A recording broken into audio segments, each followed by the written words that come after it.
సంగారెడ్డి జిల్లా Chiragpally police station పరిధిలో ముగ్గురు దొంగలను పోలీసులు అరెస్టు చేశారు. 2 వేర్వేరు దొంగతనాల్లో పోయిన 16 తులాల బంగారం సీజ్ చేశారు. నిందితులను అరెస్టు చేసి రిమాండ్కు తరలించామని డీఎస్పీ రామ్మోహన్ రెడ్డి చెప్పారు. వస్తాన్పూర్ వద్ద వెహికల్ చెక్ చేస్తూ ఉండగా అనుమానంతో ముస్తాక్ హుస్సేన్, గాజుల పవన్ రెడ్డి, సిరికిరి మహేష్లను విచారించగా దొంగతనాలకు పాల్పడుతున్నట్లు ఒప్పుకున్నారని తెలిపారు. గత 3, 5వ తేదీల్లో దొంగతనాలు చేసినట్లు అంగీకరించడంతో వారి నుంచి 12 లక్షల రూపాయల విలువైన 16 తులాల బంగారం రికవరీ చేసి రిమాండ్కు తరలించినట్లు డీఎస్పీ తెలిపారు.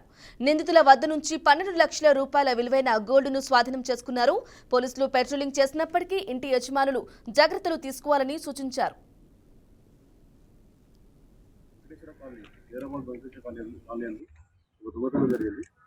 దాదాపు సుమారు 12 లక్షల విలువైన బంగారం,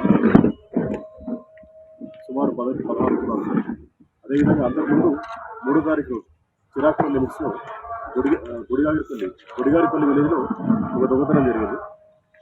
అయితే ఈ 2 దొంగతనాల మేరకు ఎస్పీ గారి ఉత్తర్వుల మేరకు ఇన్వెస్టిగేషన్లో భాగంగా ఇన్వెస్టిగేషన్ చేస్తున్నప్పుడు ఈరోజు 8వ తారీఖు రోజు అంటే ఈరోజు ఉదయం 9 గంటలకు వెహికల్ చెకింగ్ చేస్తుంటే సిఐ శివలింగం గారు, తర్వాత టౌన్ ఎస్ఐ కాశీనాథ్ గారు, తర్వాత చిరాగ్పల్లి ఎస్ఐ ఒక రెడ్ కలర్ మోటార్ సైకిల్పై ముగ్గురు వ్యక్తులు వస్తుండగా వారిని పట్టుకొని విచారించగా వాళ్ళు ఈ 2 నేరాలు కూడా ఇంతకుముందు చేసిన అంటే 5వ తారీఖు కాదు 2వ తారీఖు చేసిన నేరాలు వాళ్ళు ఒప్పుకోవడం జరిగింది.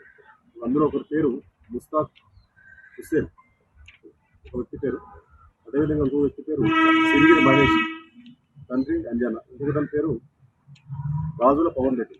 ఈ ముగ్గురు కూడా పట్టుకొని విచారించడం జరిగింది. అయితే వీళ్ళు విచారించగా తెలిసింది ఏంటంటే వీళ్ళు బాగా ఆన్లైన్ గేమ్స్ అలవాటు, జల్సాలకు అలవాటు పడి దొంగతనాలకు ఈ తాళాలు వేసిన ఇల్లు దొంగతనాలు చేసి అక్కడ ఇంట్లో ఉన్న ఏమైనా గోల్డ్ కానీ విలువైన వస్తువులను దొంగతనం చేసి ఆ డబ్బులతో వీళ్ళు జల్సాలకు అలవాటు పడ్డారు. వెంకటేశ్వర కాలనీ, జయరామన్